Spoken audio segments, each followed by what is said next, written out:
The scene started showing the Witchfinder General Tamakti Jun on a horse and his men crossing a bridge to the Kane Palace in Kanswa. He instantly reported to Queen Sibith Kane. It was because his tour of duty for 20 summers is done, but could not find Jorlameril. He acknowledged his failure as the Witchfinder General to the Queen and is ready to accept the consequence, though he appealed to take his own life as a warrior instead of being executed. Lord Doon came and spoke highly of Tamakti Jun. He tried to appeal to the Queen for the general to no avail. He is only dismissed by Sibith Kane. Queen Sibith Kane then proceeded to tell Tamakti Jun that as recognition of his 20 years of loyal service, she grants him her permission to take his own life. Then she bids him farewell. Tamakti Jun kissed the Queen's hand to show his appreciation of her decision and left. The Queen seemed resentful of her judgment. The Lord, though sent away by the Queen, stayed.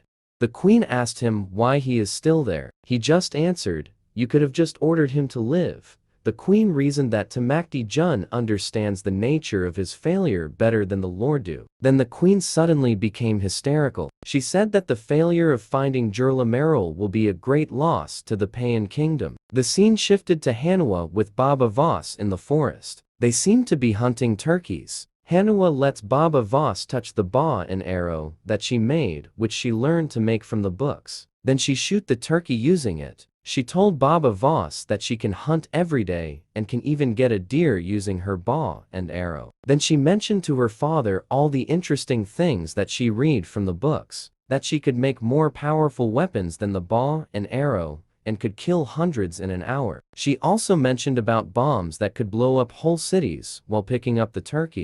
When Baba Voss touched the turkey with the sticking arrow, he recalled Jorlameril. Then Baba Voss asked Hanua how will they explain to their mother if they will catch a deer, and then he humorously said that he'd like it though if they can catch one. Next scene shows Hanua and Kofun sitting on the rocks near the waterfalls. Hanua points her bow and arrow to the villagers in the river. She said she could kill any one of those villagers at any time, and they would never know what killed them, and they'll just regard it as Godflame's vengeance, and that what they call God is actually just the sun. Then a horn suddenly sounded. It was a signal for the villagers to assemble in the village. It was because Suitor Bax had a miscarriage of her and Gether Bax's baby. The two are having an incestuous relationship. The Baxes are blaming it on Paris and Baba Voss and his family for cursing her and her baby. They accuse them of being witches.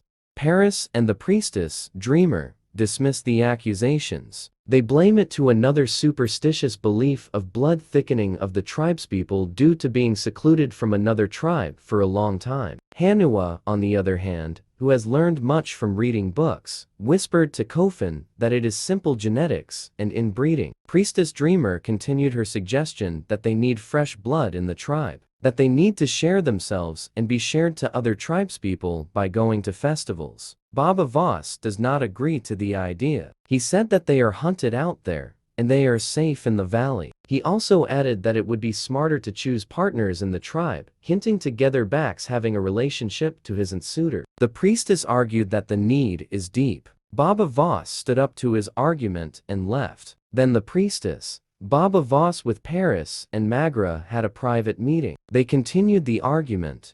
Dreamer said that the tribespeople have been held in the valley for a long time. Baba Voss refuted that they are not held but protected. Dreamer continued that many of them now are disputing whether they are the ones being protected or they are the ones protecting Baba Voss' children from the witchfinders. Dreamer also warned Baba Voss to let the villagers travel so that they won't start leaving on their own. Paris told Baba Voss that the villagers would lead the witchfinders to the valley in no time if they let the people leave on their own. Magra, on the other hand, said that it would be better if they have control over the villagers to where they wander and to who they will have to come in contact to. She suggested that she knows a place where a festival is held. It is also a place where they could get medicines and other supplies from, and that they should accompany the villagers to that festival so that Hanua and Kofun will be kept safe.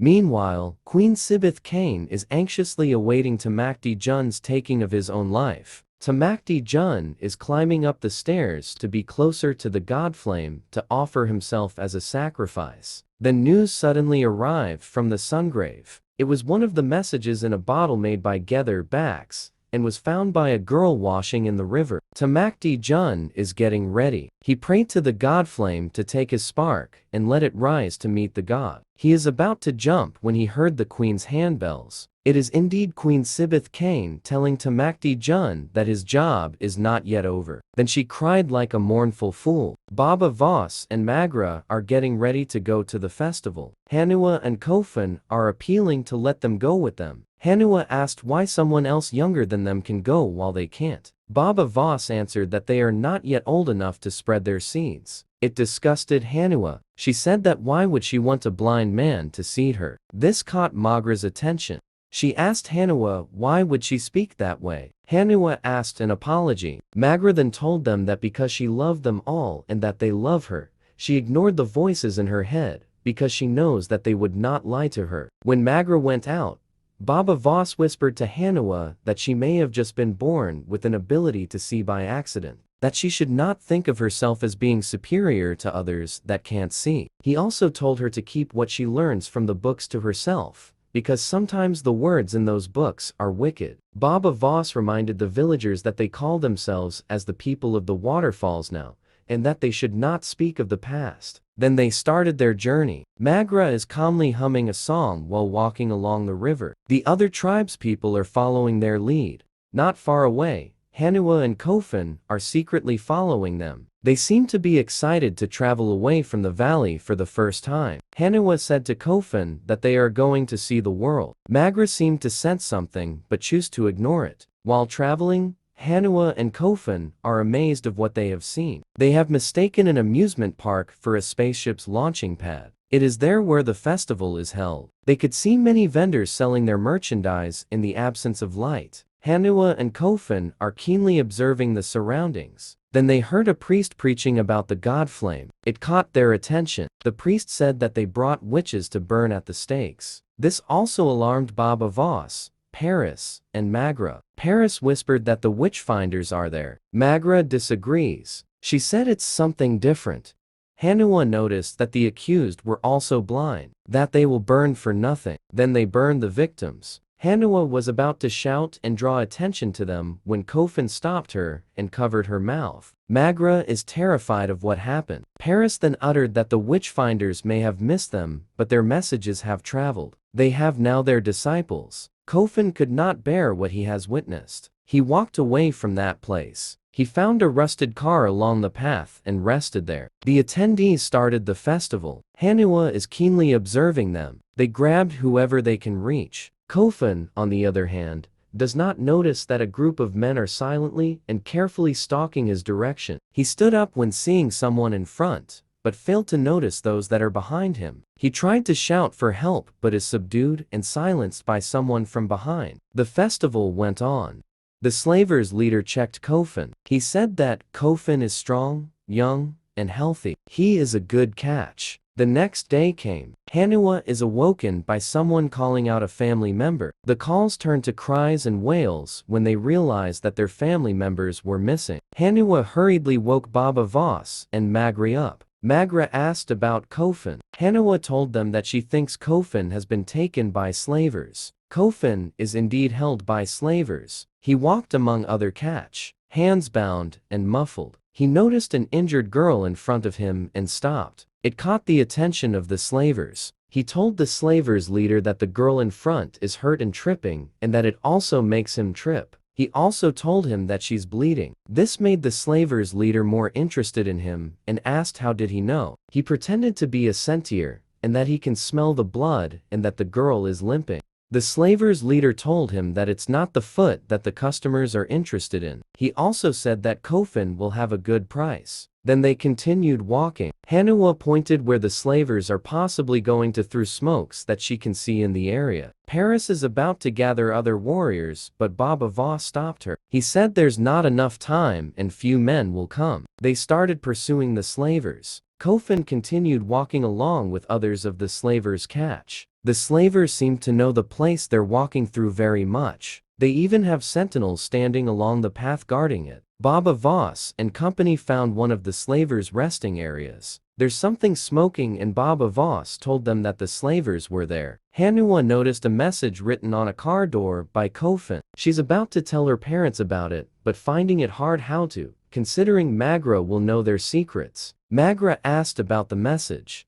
Hanua told her that Kofin left a written message, and that she can read it. Magra asked how did they know to write and read. Hanua answered it's knowledge from the box, and that they opened it, and learned how to read and write. She continued that they have read all the books that Gerlameril has left. Magra asked who opened the box. Paris told her that she did. Magra then turned her attention to the message. The slavers rounded up their catch in a walled building. Their mouth covers were taken off, and were ordered to sit. The girl Beth thanked Kofin for trying to help her. Baba Voss and company reached the slavers' place. Hanua told them to be careful due to many rocks. Baba Voss asked Hanua if the structures are made of god bones. Hanua said yes. Baba Voss knows the place. He said it is where the slavers store their catch before selling them. Hanua asked his father how he knows about it.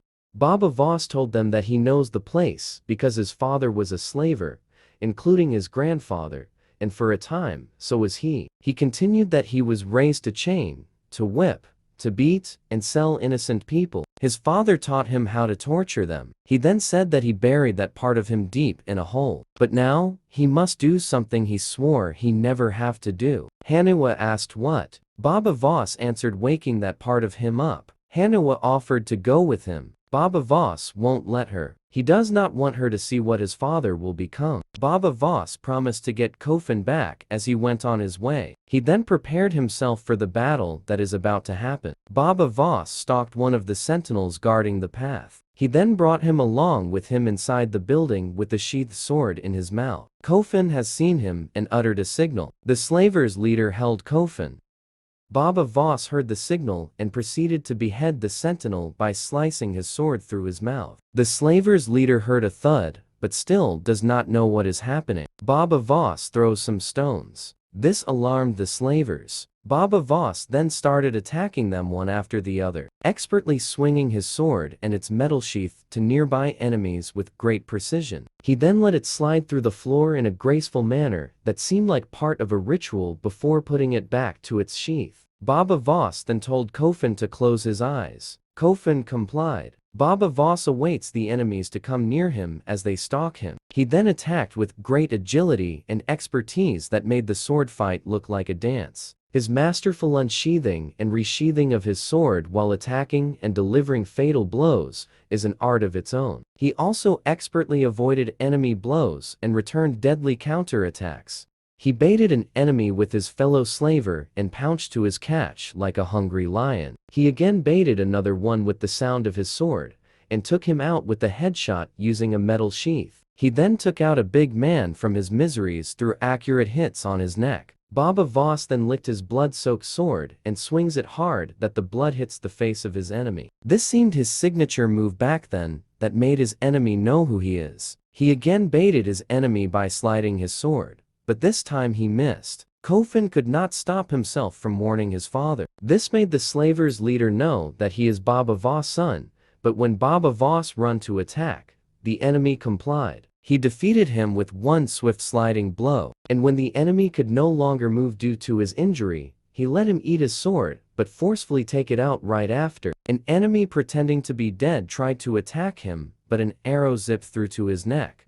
It's from Hanua, who's looking after his father. Magra and Paris are anxiously waiting outside. Magra is trying to calm herself. The approaching footsteps startled her. It was Kofin, along with Baba Voss, Hanua, and Beth. Magra is so happy to see them safe. Her mood suddenly changed. Maybe it's because of them lying about the box to her. They then went home with Magra walking ahead of them. When they arrived, Kofin told Magra that all he have learned from the books, from the festival, and of the 17 years he spent in the valley, none of them makes him want to leave the village. Hanua, on the other hand, wants to leave, but tells them that she is scared of what she is and what she can do. She also told them that she is also scared that her big mouth will, one day, get her burned. Then, Magra comforted and forgave her children. She also told them that she will tell them about Jurlameril. She said that it's time for the truth for all of them. Magra told Baba Voss to get Paris so that she can hear what Magra is about to tell them too. When Baba Voss went out, he heard barking dogs from afar. It is a sign that the witchfinders are coming. Thank you so much for watching. Till next episode, please like, subscribe, and click the notification bell. And also please put any comments whether you like the video or not. Thanks again.